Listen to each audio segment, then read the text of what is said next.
Valle's Steakhouse was a chain of restaurants that opened in 1933 and closed in 2000. Thank you for your suggestion.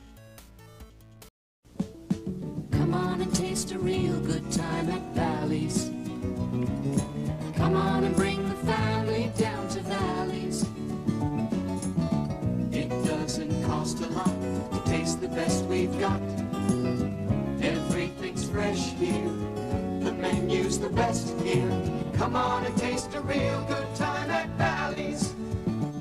At University Boulevard, exit of I-95 on the south side of Jacksonville.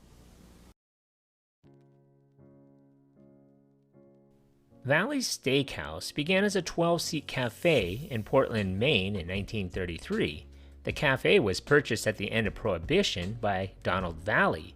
The cafe was successful, and Valle purchased a larger restaurant in Portland, Maine, and named it Valle's Steakhouse in 1936. Valle next extended to Kittery, Maine, where he constructed his first restaurant that was custom designed as a steakhouse. In the mid-1960s, Valle expanded to Massachusetts, where he established 3 Boston area steakhouses in Saugus, Newton, and Braintree. They became and remained 3 of the busiest restaurants in the chain.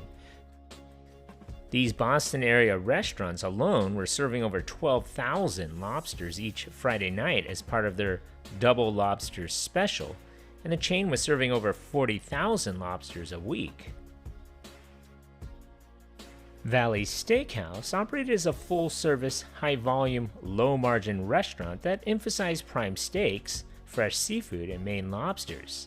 Each of the restaurants was built to seat between 800 to 1,400 customers.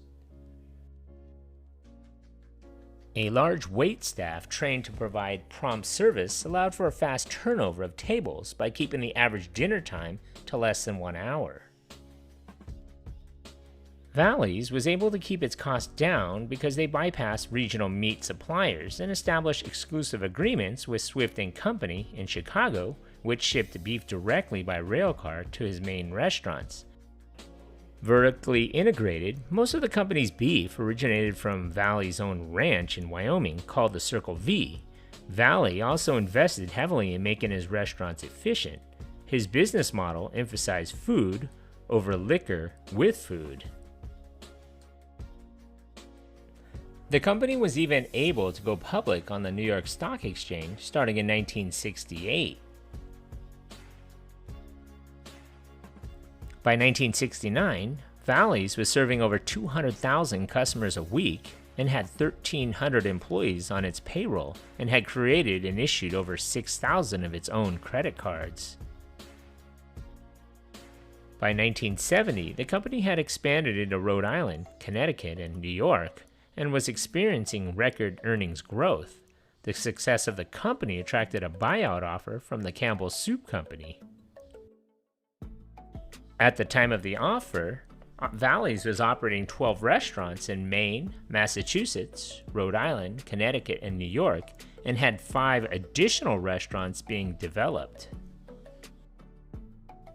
Campbell offered to purchase all of the company's assets and assume its liabilities for $39 million. Several months after the offer, negotiations collapsed and the deal fell through. Donald Valle would later say that the level of control demanded by Campbell would have been detrimental to the continued success of the chain. In 1972, the company had begun construction on 2 additional steakhouses in the Washington, D.C. area, plus another restaurant in Atlanta. Plans for restaurants in Yonkers, Philadelphia, Fort Lauderdale, and Daytona Beach had been approved, and construction was slated to begin in 1973. One of the company's locations was in Saugus, Massachusetts, which was at one point the highest grossing restaurant in the United States, and often had a waiting time for a table that exceeded an hour, which by today's standards is pretty common. While the Valle's location in Saugus was successful, it was also mocked as the place to go when you couldn't get into the Hilltop, which referred to the competing steakhouse next door. Revenues and earnings continued to grow into the mid-1970s, but at a slower rate. Growing inflation, unemployment, and rising gas prices caused Richard Valle, his son, to warn investors that although the company would continue to expand, earnings will not be able to maintain their momentum. Inflation, the cautious attitude of the consumer, and the energy crisis are uncertainties facing the industry. Donald Valle's death in 1977 saddled the Valle family with an estate tax bill it was not prepared to pay. Combined with declining sales and increasing costs from the firm's continued expansion, in 1981, Donald Valle's family attempted to sell their controlling shares in the company to a group of non-family executives and private investors for $17.5 million. The Valle family was unable to pay the sizable inheritance taxes levied on the estate of the Donald Valle when he died in 1977, and was forced to liquidate the business in order to meet their obligation to the government. Many factors would cause the perfect storm for the decline and ultimate demise of the steakhouse chain. His death, the gas crisis, soaring inflation, and rising labor costs battered the chain from the mid-1970s through the 1980s. Other companies in the restaurant industry, particularly those in the similar price niche to Valle's, also suffered from declining sales. The company was operating 32 restaurants that, despite generating $65.9 million in sales, had lost $569,000 for the year ending in March of 1981.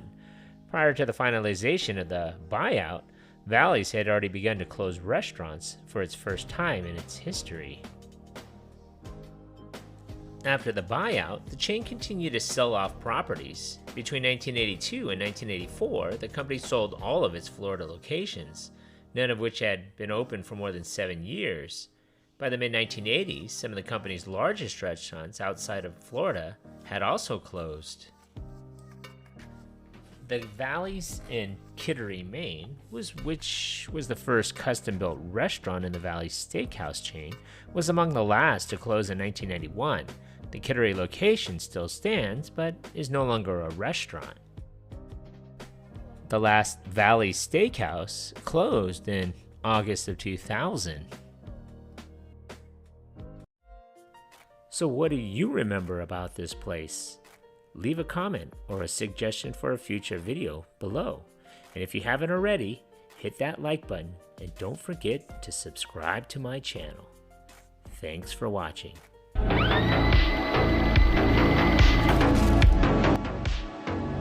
Another Eric C. production.